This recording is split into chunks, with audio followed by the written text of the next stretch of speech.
Baik, selamat malam untuk kita semua. Perkenalkan, nama lengkap saya Maria Monica Flaviana, NIM 1803030014, mahasiswa jurusan Sosiologi, kelas A semester 7. Pada kesempatan kali ini, saya akan menjelaskan sedikit isi materi dari buku ketiga Sosiologi Terapan. Jadi, yang pertama kita lihat materi tentang tidak ada tentang kita tanpa kita adalah untuk kita. Ini adalah frasa populer yang digunakan di dalam proses pelaksanaan Komisi Kebenaran Kemiskinan di Amerika Serikat Kerajaan.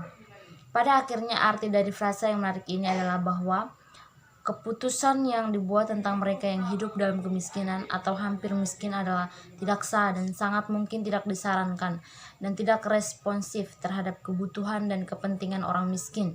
Jika orang miskin itu sendiri tidak terlibat dalam pengambilan keputusan, membuat tidak ada yang tentang kita tanpa kita adalah untuk kita. Namun di dalam ide yang menarik secara intuitif ini terdapat berbagai potensi kontradiksi dan konflik. Konflik ini berbeda diperhubungkan antara aktif kewarganegaraan dan keahlian teknis, antara promosi stabilitas di pemerintahan dan pemberdayaan rakyat, antara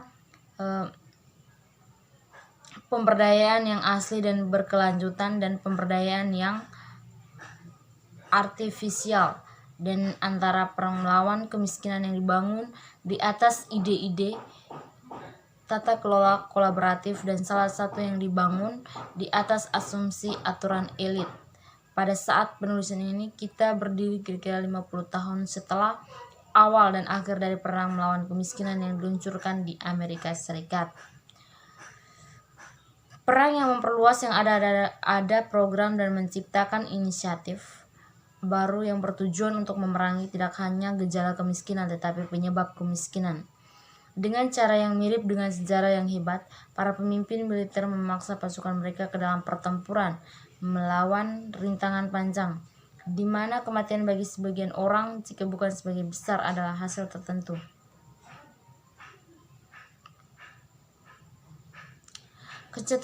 Kemiskinan dalam meskipun ukuran kemiskinan materi dan kesejahteraan membaik, kemiskinan dalam bingkai multidimensi tetap sulit diatasi musuh seperti biasa.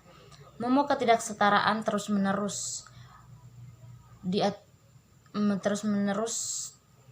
merusak medan di seluruh dunia dan hampir sebagian besar umat manusia memiliki kehidupan di bumi hanya untuk penghidupan atau kurang. Sehingga pengerjaan individu atau potensi kolektif digagalkan dan mungkin tidak pernah dilihat sebagai mimpi yang layak usaha.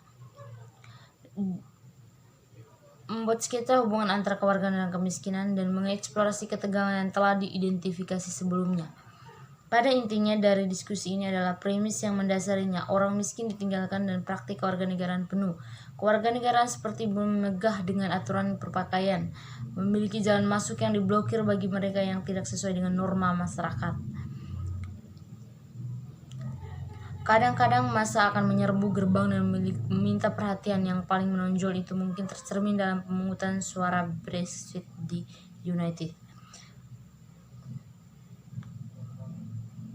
Kerajaan dan pemilihan Donald Trump menjadi presiden Amerika Serikat. Seperti yang akan kita bahas, gangguan sekali ini menciptakan ketidakstabilan yang dapat mengarahkan kembali masyarakat dan mengarah pada pertanyaan yang sehat tentang nilai-nilai masyarakat.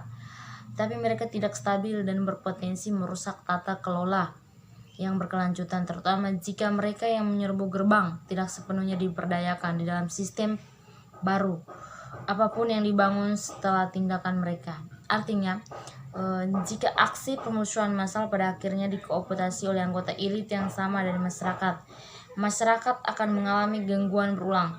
Membagi masyarakat menjadi kelompok-kelompok adalah bagian dari sejarah umat manusia.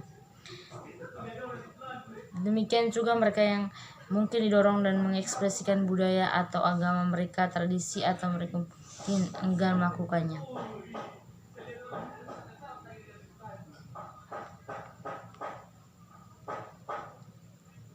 Kewarganegaraan yang aktif dan etis diperlukan dalam pengembangan interpersonal, empati, kepercayaan sosial, umum, dan rasa memiliki. Pengetasan kemiskinan atau kondisi yang menyebabkan atau konsekuensi dari hidup dalam kemiskinan lebih mungkin dengan warga yang berempati, percaya, dan berorientasi komunitas. Menghadiri kebutuhan demokrasi substantif suatu masyarakat membutuhkan perhatian dengan cara demokratis prosedur masyarakat, dan sebaiknya serentak. Untuk memenangkan perang melawan kemiskinan membutuhkan strategi dan perang agresif terhadap negara yang miskin. Namun ada ketegangan antara pemerintahan dan warga negara. Kemiskinan substansial terjadi ketika seorang memiliki materi yang tidak memadai, sumber daya termasuk makanan, uang, perumahan, dan lain-lain. Kemiskinan status terjadi ketika seorang individu dianggap kurang dihargai dibandingkan dengan teman sebayanya. Kemiskinan agensi tidak kurang dari suatu kondisi di mana mereka yang terlibat dicegah oleh perampasan materi dan terlibat dalam pengalaman kekuasaan yang membentuk diri sendiri, dan dengan demikian dari mempertahankan diri mereka sebagai subjek. Mempertahankan pemisahan antara ini bentuk-bentuk kemiskinan dan secara khusus memastikan bahwa seseorang kekurangan materi kesejahteraan tidak pasti membatasi mereka untuk hidup tanpa kekuatan di proses politik atau pemerintahan. Kita adalah untuk secara khusus kami mempertimbangkan pertanyaan siapa kita, di lain kata siapa yang miskin, dan konteks ketiga bentuk kemiskinan, penghidupan, status, dan agensi berbagai geografi perkotaan, pedesaan, dan pinggiran kota. Dalam bab ini juga menyajikan tidak ada data dari berbagai sumber objektif, tapi akan menunjukkan kompleksitas dan data kemiskinan dengan memperkenalkan contoh kasus kecil yang diambil dari media populer ini. Berikut ini akan menyaksikan video. Jangan diladenin diem ini. Lagi pernah ngapain nih? Lu ngapain kesini? Kita lagi mabar. Emang lu bisa mabar? Lu kan gak punya HP. Sana lah. Gue FK ya, gue pengen temenin dia. Iya lo gak asik amat sih lo. Bro. Lu gak malu temenan sama gue? Lah, santai aja sih. Fuck ya, AFK gue. Ya, aduh. Ini gara-gara HP gue jelek nih. Gue minta nyokap gue HP baru. Tuh, lu denger kan? Makanya gue pengen temenan sama lu supaya gue selalu bersyukur dengan apa yang gue miliki.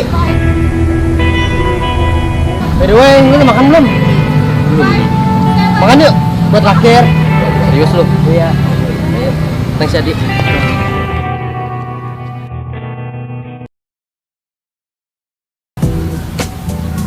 Di. Hah? Cabut yuk. Cabut. Ada urusan nih gue. Ada urusan. Yaudah, ayo dah.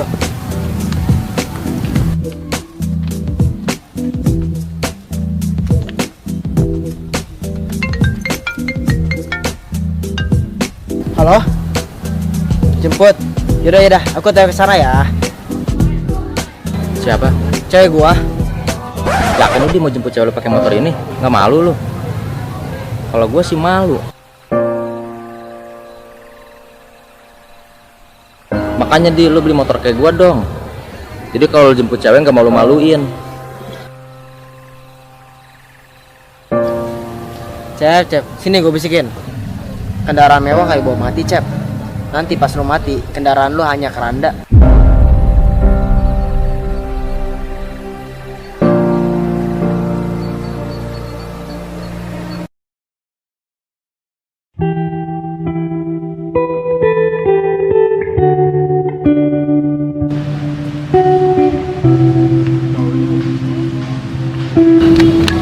Lu kenapa, men? Gue capek, Di. Gue kerja dari pagi sampai sore. Gue cuma digaji 50.000. Padahal gue pengen banget beli motor. Emang lu kerja apa? Gue kerja di pabrik situ, ngangkutin barang. Udahlah, gue pengen cari kerjaan lain yang gajinya lebih gede daripada ini. Emang lu yakin bakal dapat kerjaan yang lebih baik daripada ini? Emang kata lu nyari kerja gampang? Iya juga sih. Makanya, mending lu jalanin dulu aja. Gue contohin ya. Misalkan lu pengen ke Jakarta dan lu gak ada kendaraan buat kesana, cuman bisa jalan kaki. Lu mau gimana? Jalanin apa enggak? Ya mager lah, mendingan gak usah. Nah, itu dia salah lu. Harusnya lu jalanin dulu aja. Walaupun lu jalan, tapi pasti bakal nyampe walaupun berhari-hari. Daripada lu diam aja nggak akan sampai-sampai. Ya udah, makanya lu jalanin dulu aja. Insya Allah rezeki mah nggak akan kemana. Thank you ya, Di, atas masukannya.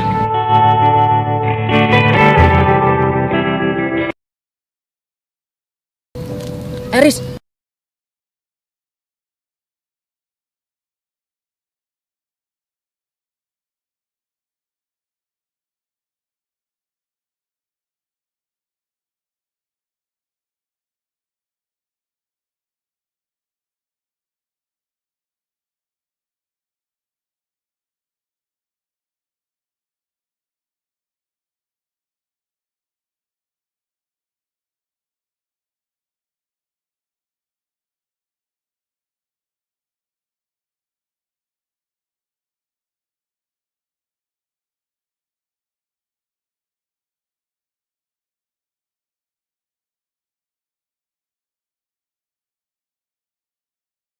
Oke, baik, saya akan menjelaskan sedikit isi video tersebut.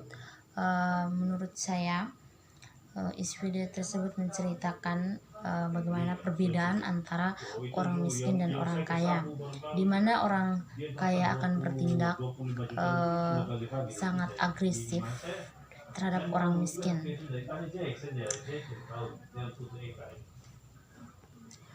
Dan kita ketahui bahwa orang miskin tidak akan pernah dianggap ketika ada sesuatu, ketika dalam pengambilan keputusan, orang miskin tidak akan dianggap dan dipandang rendah oleh pihak yang kaya.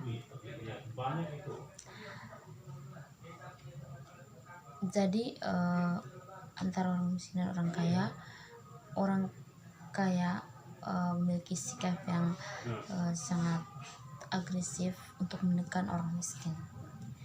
Nah, seperti yang kita lihat di video tersebut, orang kaya membuli orang miskin. Mungkin itu saja penjelasan singkat dari saya. Sekian dan